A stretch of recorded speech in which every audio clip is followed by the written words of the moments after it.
Sonko n'est plus un contumax mais le procureur ak ki nga xam ne mooy Ismaïla Madior Fall ñu daal jàpp ne peut-être Ousmane Sonko contumax la jëm si li nga xam ne itam peut-être ñu koy daal toppee que ni contumace bi ba tey dañagul exactement si trois lan mooy contumace ak ban fan la ñu mën daal di teg ni kii contumax la.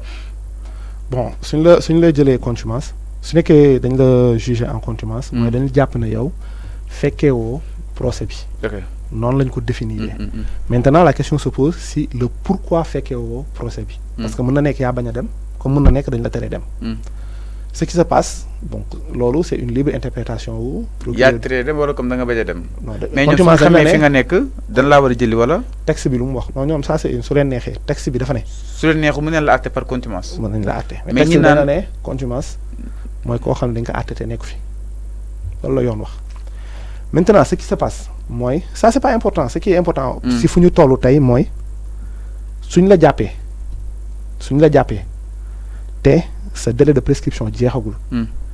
ñu ne yow am nga yoon article 307 du code de procédure pénale dafa ne yoon may na la 10 jours nga wax ndax d'accord nga wala d'accordoo si duñ la juger woon su nekkee d'accordoo décision bi day tëb.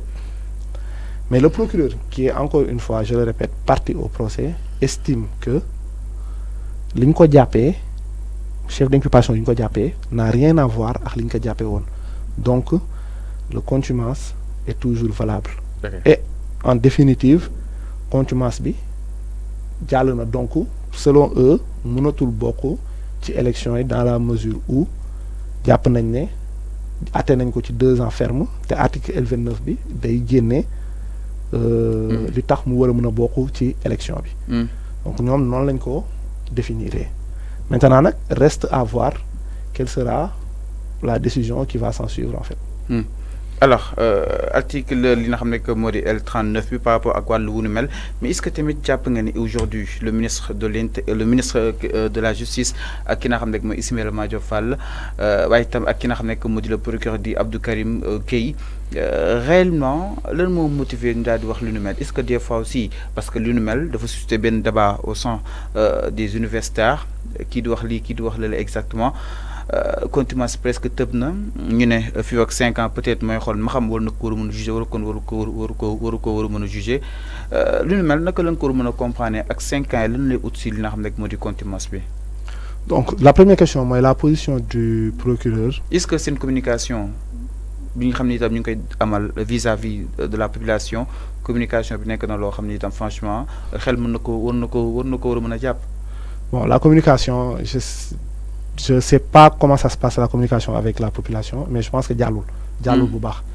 Je sais pas si la population est assez informée de ce qui se passe aujourd'hui au niveau des décisions yi am ci wàllu justice et tout. Mais ce qui est sûr mooy je l'ai dit dans le plateau plusieurs fois mooy le juge le procureur du moins il est parti au procès c'est-à-dire dafa far. Le procureur dafa faré. Mais procureur mooy xool parti bu ko neex mu far. Non wala tout le temps état bi la war a faral. Le procureur il exécute la politique pénale de l'État. Ok gis nga soo jëlee état de droit ñun le mouvement de Gëm Sa Bopp nous réfléchissons beaucoup sur la restauration d'un état de droit. Soo jëlee état de droit ñett principe ñoo ko tënk bi si njëkk mooy le respect de la hiérarchie des normes. Deuxième bi mooy l'égalité des citoyens devant la loi. Troisième bi mooy la séparation des pouvoirs. Soo xoolee 2 bi ak 3 bi da ngay gis ne texte Sénégal yoo xam ne ñun ñoo ko voté la population à travers nos représentants à travers nos élus au niveau de l'Assemblée nationale. Da ngay gis ne texte yooyu noonu nekkul en adéquation avec ce qu'on appelle un état de droit. Donc il urge aujourd'hui de réfléchir, de proposer un rééquilibrage au niveau de l'état de droit. Pourquoi? Parce que soo jëlee 2e ak 3e point état de droit mooy égalité des citoyens devant la loi. Il y a un réel problème avec l'agencement des textes au niveau du Sénégal. Pourquoi?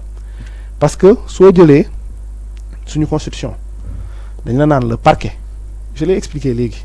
Mais la répétition elle est pédagogique. Le parquet dafa far.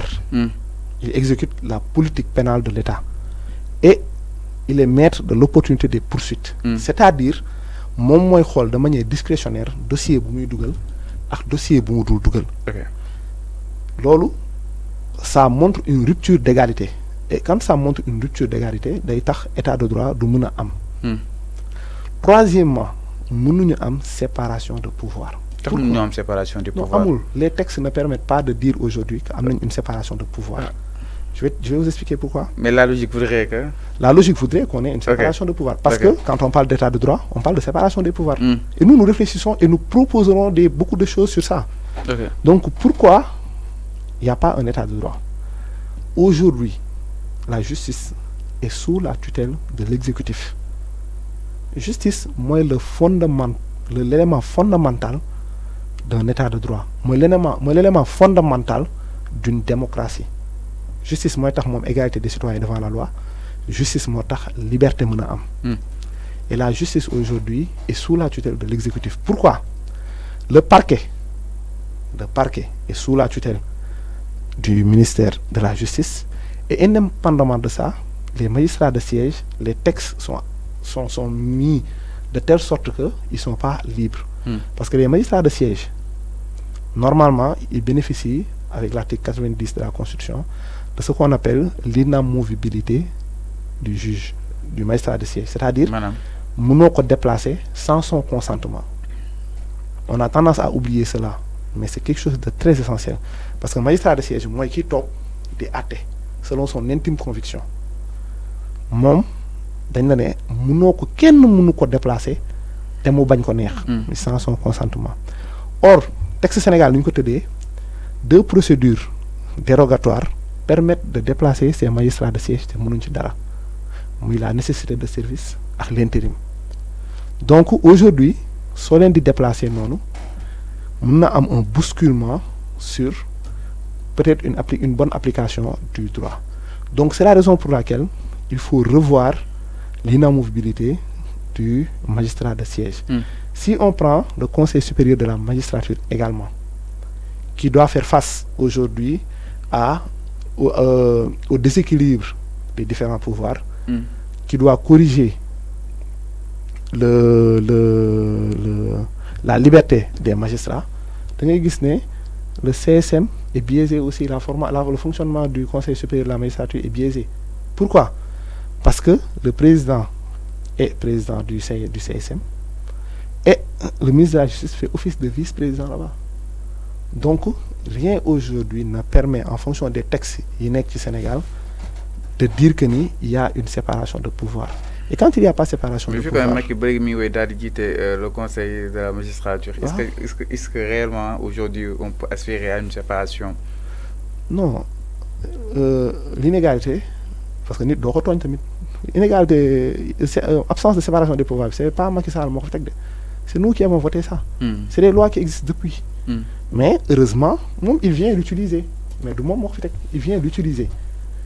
Mais cela nous permet de voir, de constater qu'il y a une inégalité, qu'il y a une séparation, qu'il y a une non-séparation des pouvoirs. Donc nous, ce qu'il faudrait que l'on fasse, moi, revoir les textes de telle sorte qu'il y ait aujourd'hui une séparation des pouvoirs, à savoir corriger le mal dans le parquet, c'est tutelle au ministère de la Justice, créer par exemple une cour constitutionnelle à la place d'un conseil constitutionnel, faire de telle sorte que le principe d'inamovibilité des juges soit applicable. Ça, ce sont des principes, nous réfléchissons sur ça, la coalition Gumsabop, le mouvement Gumsabop, et ce sont des choses impérativement il faut y mettre à terme pour qu'un état de droit puisse fonctionner au Sénégal. Alors, démb assisté nañ li nga xam ne que mu di justement wala comme sax balaa ñoo ñëw si conférence de presse bu les avocats de l'État li ñëw exactement situation bu ki nga xam ne que mu di Ousmane Sonko ba tey fa nga xam ne itam mooy zànn ko principal mi ngi si nga xam ne que moo di réanimation ñu bëri ñi ngi tiit à ce que ça jógee foofu daal ko yóbbuwaat fa nga xam ne itam mooy zànn ko prison bu Sébikotane. Est-ce qu'il y a aussi xaarani? Waaw, nous suivons la logique de notre leader, le président Bougane, qui a lancé un message au président Ousmane Sonko. Dañ koy ñaan mu bàyyi grève de la faim bi. Parce que déjà grève de la faim taxul nga mën a xeex nit su faible pour mu xeex déjà day metti deuxièmement nit yi soxla nañ ko ba pare jullit la jullit may ñu ko lool et troisièmement en droit l'État n'est pas responsable soo defee grève de la faim pourquoi parce que État su lay forcer ngay lekk mën nañ ko considérer comme acte de torture l'État dafa war a jël tous les moyens possibles pour que tu sois en bonne santé mais mënu la forcer nga lekk. donc État mënu la forcer nga lekk. non su la forcer nga lekk torture la su ma la forcer nga lekk torture la texte yi loolu la wax. comme lekk bi yoo lay neex. nga def ko comme nga ñàkk koo bañ a def. waaw mais l'État doit prendre toutes les mesures nécessaires pour que tu sois en très bonne santé ce qu'on appelle une obligation de moyens. Il doit mettre tous les moyens possibles pour que nga mën a nekk en très bonne santé. Maintenant je reviens ci li ma doon wax. Le combat ne se limite pas aujourd'hui à la libération de Sonko bien vrai que ñor na ñu bëri mais le combat devrait se situer sur le pourquoi aujourd'hui État am doole bu mu ko mën a tegee lii. Et c'est ce que je disais tout de suite c'est sur si li ñuy ñun ci li ñuy réfléchir. mooy revoir le pourquoi État am doole bi yëpp. parce que on dit dañ ñaan Macky Sall mu génne ko mais si la justice comme on le prétend. était indépendante est-ce que Macky Sall la ñuy ñaan pour mu génne ko. mais le président Macky Sall waxoon na dossier yi na taal Sénégal mu ci teg loxoom. waaw cela veut dire que la justice. mais est sous la tutelle de l'exécutif. mais Macky Sall décret mën na. waaw mën na ko def par décret. je suis d'accord mais dama ne cela veut dire que la justice est sous la tutelle de l'exécutif donc ça c'est le principal problème du Sénégal actuellement. Okay. La force du président qui a tous les moyens aujourd'hui pour tous les critères qui regroupe tous les critères pour wane ne am na doole boo xam ne c'est démesuré. ak aussi nu ñu ko mën a réduire ba pare faire de telle sorte que la justice soit indépendante c'est ça le véritable problème aujourd'hui du Sénégal. Alors ñu daal di poursuivre wax aussi dem si les avocats de l'État exactement ñu bëri mu nekk benn appareil